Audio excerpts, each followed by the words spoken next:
What's up, ACC? I'm Angie, your children's minister with the Kids on Lesson for December 27th. Did you all have an epic Christmas?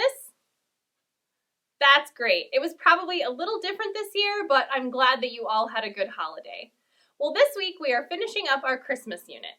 For our beginning activity, we're going to have a gift wrap relay. Get a spare box from Christmas. I'm sure you guys have one or two lying around the house. Then get all the things you need to wrap a present. Get your family in a line.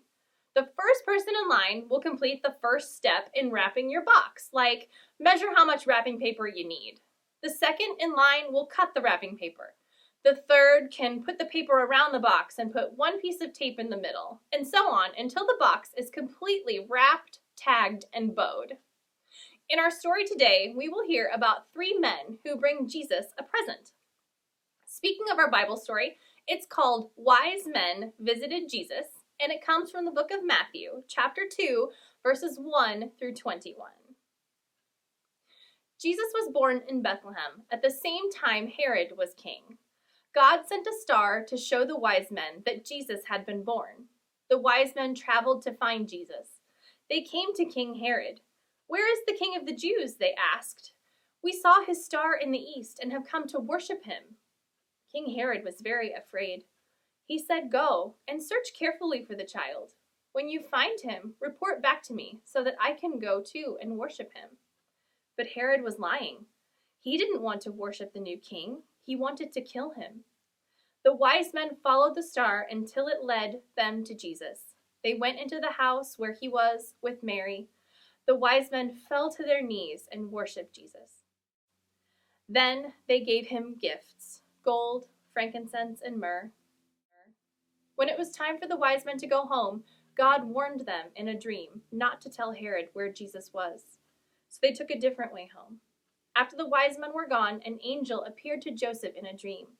The angel said, "Get up, take the child and his mother, flee to Egypt, and stay there until I tell you.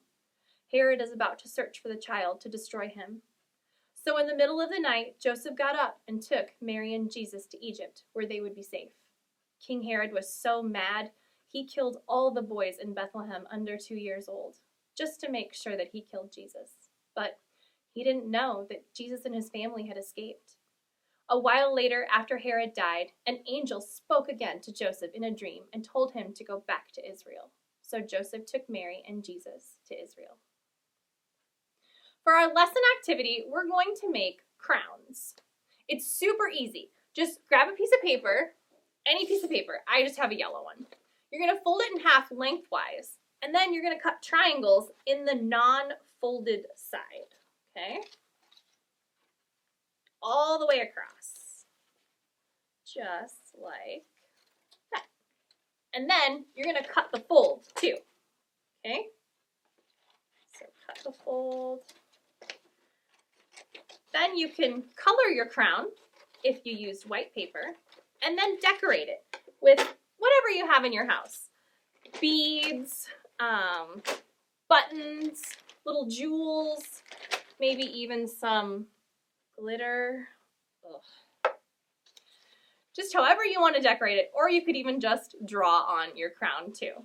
When you're all done, put your ends together and tape them.